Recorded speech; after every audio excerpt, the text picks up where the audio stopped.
Shalom, shalom. I'm Chris. Let's follow Jesus along the Talmidim way.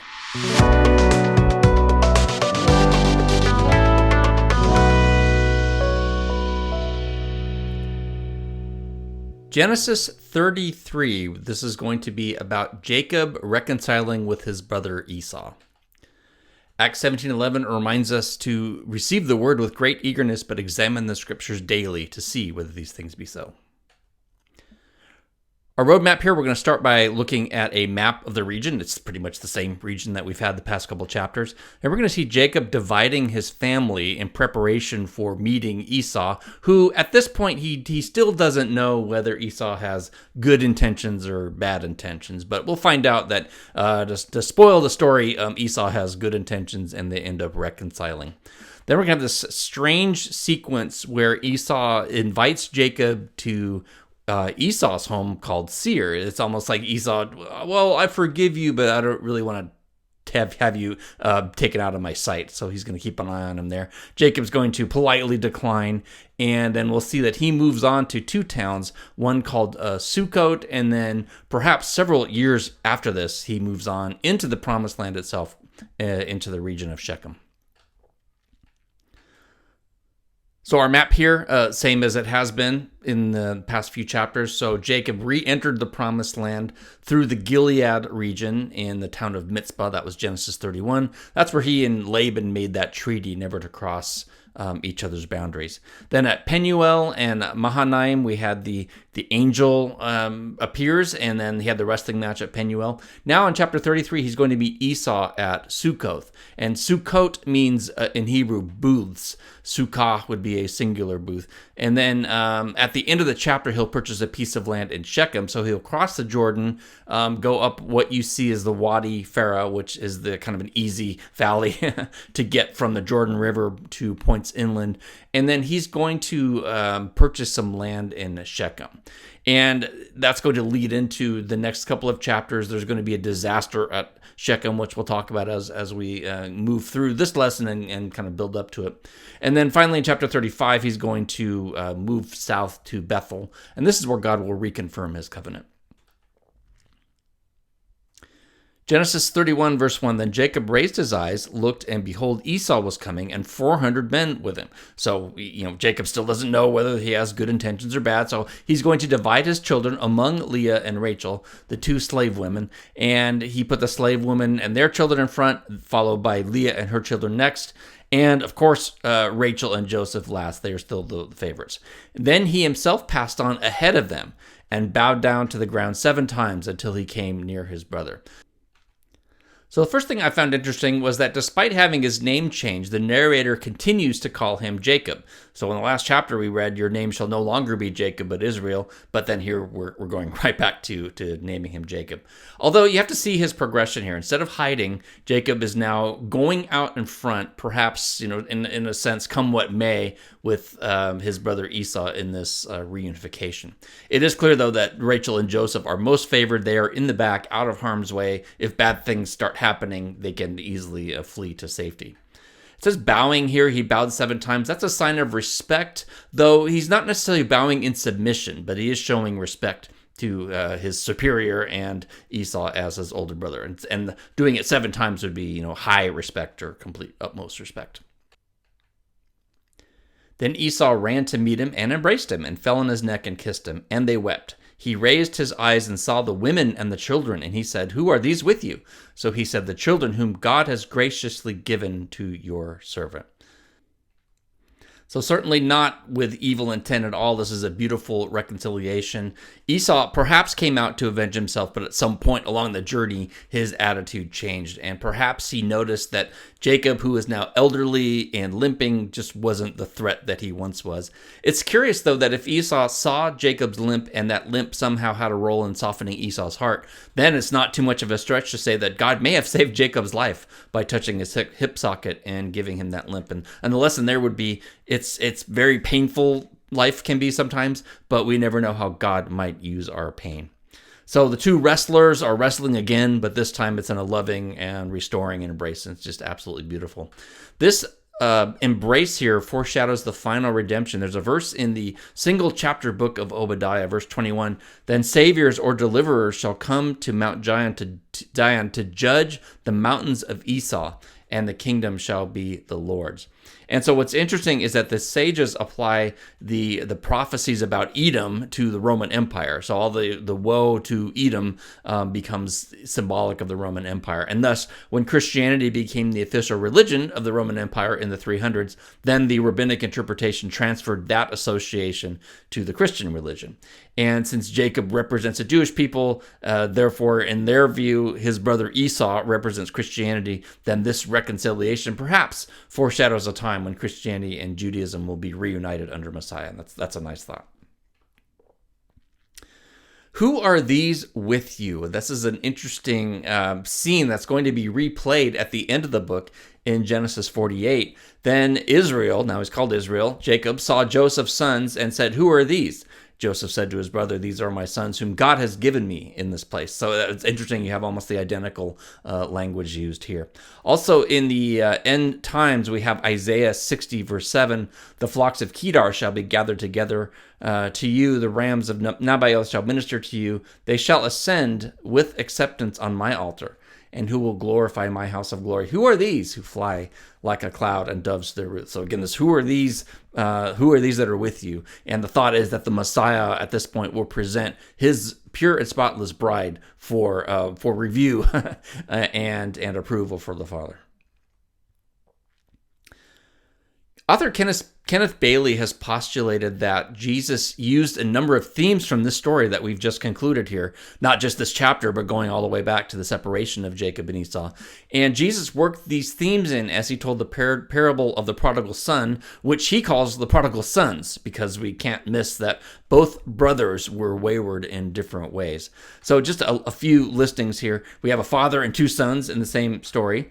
The younger brother leaves in haste, shows no remorse for what he has done, and breaks his relationship with his father. That both happened in Jacob's life and the younger son's life.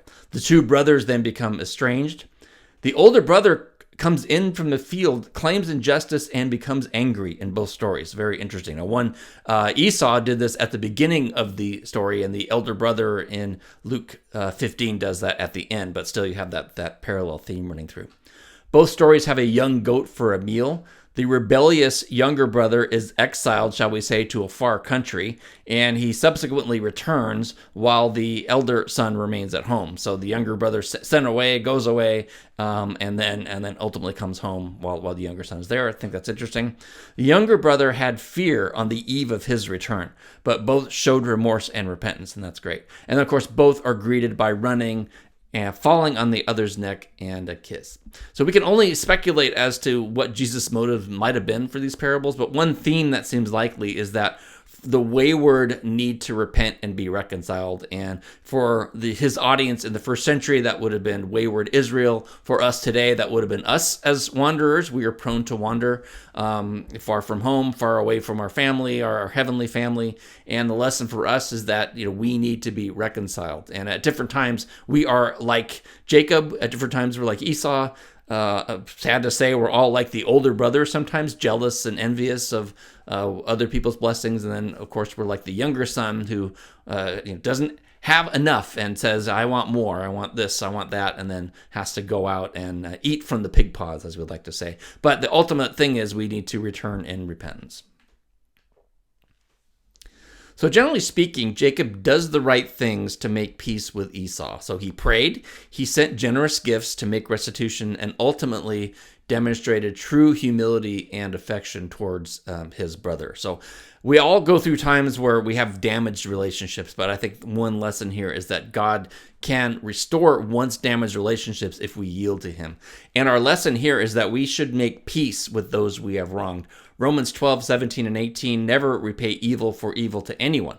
Respect what is right in the sight of all people. If possible, so far as it depends on you, be at peace with all people. So we don't go looking for fights. And we have this saying in Celebrate Recovery that if we've wronged, we need to promptly admit it and go make restitution. So there's our Talmidim thought for this lesson.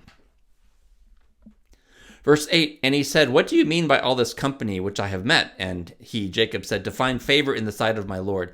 But Esau said, I have plenty, my brother. Let what you have be your own. There's a thought here that just in that day, it may have been a tradition to decline such an extravagant gift, even though you have every intention of accepting it. So could be some of that going on here, some cultural norms at play.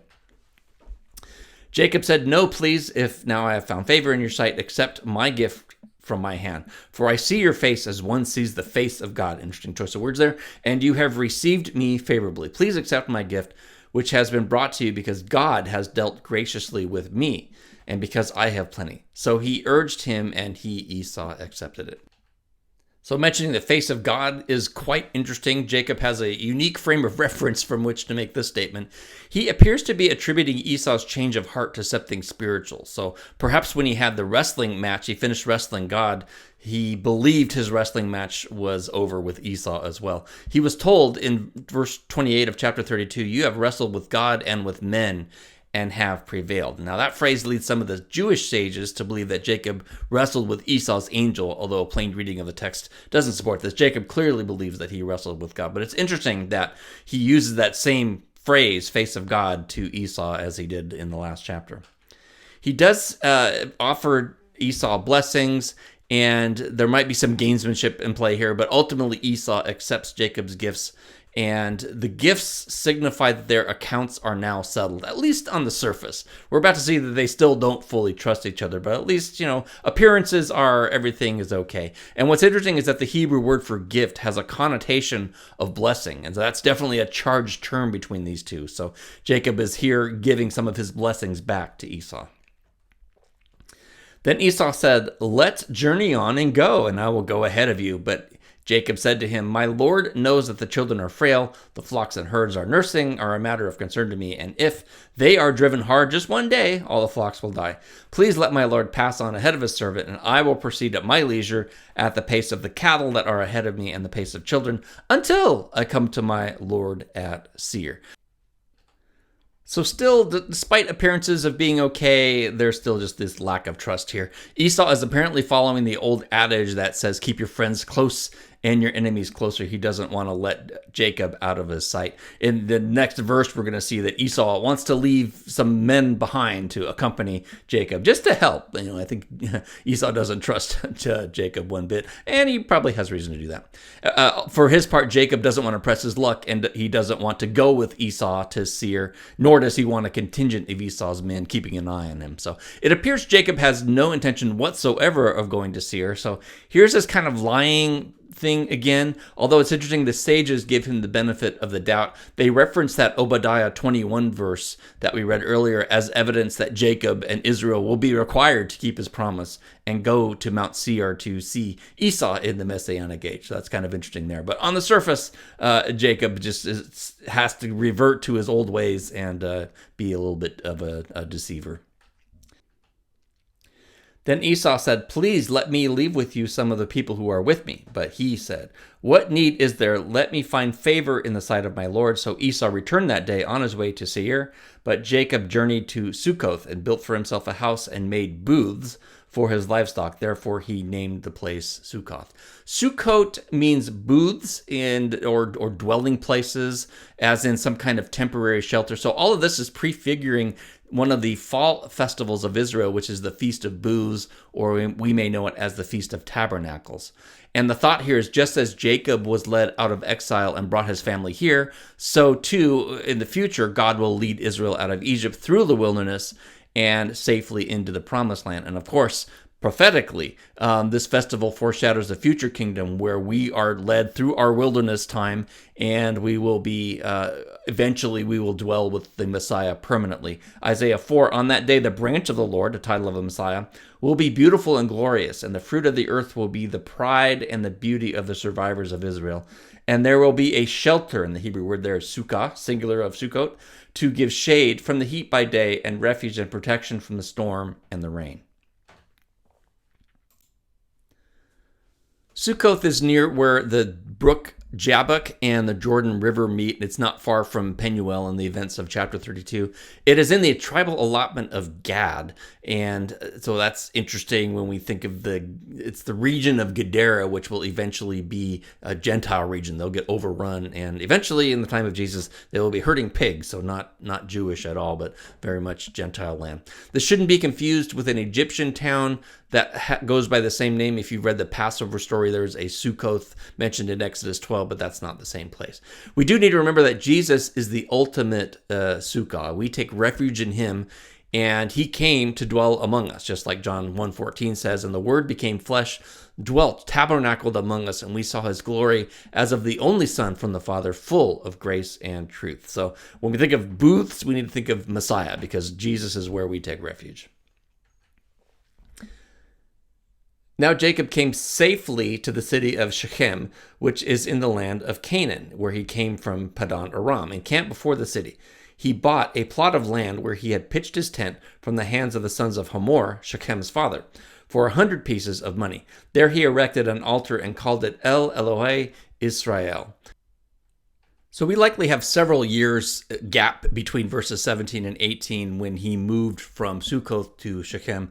It literally says Jacob came in peace, and that's b'shalom, to the city of Shechem. And this is going to be an important note, because we're going to get to the next chapter and find that things do not end up being very peaceful at all.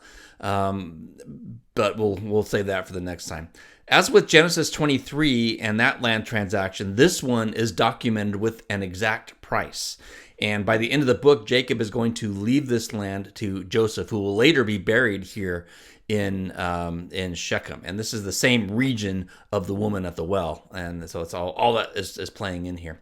By naming the altar, Jacob is referencing his own name change, interestingly enough. We aren't sure why he settled here. This was a large Canaanite city, but he was led to dwell here, and so he did. So today, Shechem is named Nablus, and it's which is shortened from Neapolis. But back in the Bible times, both Old and New Testament, Shechem was an important city became an important city in Samaria. As we noted in Genesis 12, it has the honor of being the first city mentioned in the Promised Land, so it has kind of a special place there. We said this is where Jesus met the Samaritan woman, and she's going to make a reference to, are you greater than our father Jacob? So they're very much tied to Jacob and Joseph in this region compared to Judah and the line of David in further south in the area of Jerusalem. Shechem in Hebrew means shoulder, and it's interesting that a Hebraic idiom for getting up early and getting busy is putting your shoulder to it. Genesis 22:3, I'll read it in the Hebrew, Vaya Shechem, Abraham baboker, and that just means Abraham rose up early in the morning. So Shechem at least has a good start. You want to start your day by putting your shoulder to it. It's interesting, this is the second of 3 specific land purchases. So we saw Abraham purchasing the cave and the field at Machpelah, which is in Hebron. We have this one here, Jacob purchasing the land at Shechem. And then David's going to purchase the area of the Temple Mount when he buys the threshing floor of Aruna, and we'll see that a bit later on. But it's interesting that all 3 locations are among the most holiest sites in Judaism to this day. Although, ironically, none of the 3 locations are in Israel proper. They're not under Israeli sovereignty. The Jordanians actually control the Temple Mount, and the Palestinian Authority controls both Hebron and Nablus. So it's interesting. They keep these sites holy, but they're not under their control. And they part of that, as they see, is that's what the Messiah will come to do, is restore those kinds of things. Shechem will come to have a connotation of rebellion and trouble. We're going to see how this tradition gets started in the next chapter, as the sons of Jacob will repay evil with evil, and this will cause Jacob to be a reproach to the region. Then as we move through the time of the kings, there's always going to be rebellion, and the capital is going to be in Samaria, and the men of Samaria rise up in the time of Judges. And so we're going to see this kind of sinister motive by the city of Shechem kind of play throughout. But all that gets started next time. So we'll see you next time for Genesis 34 and the tragic story of Dinah.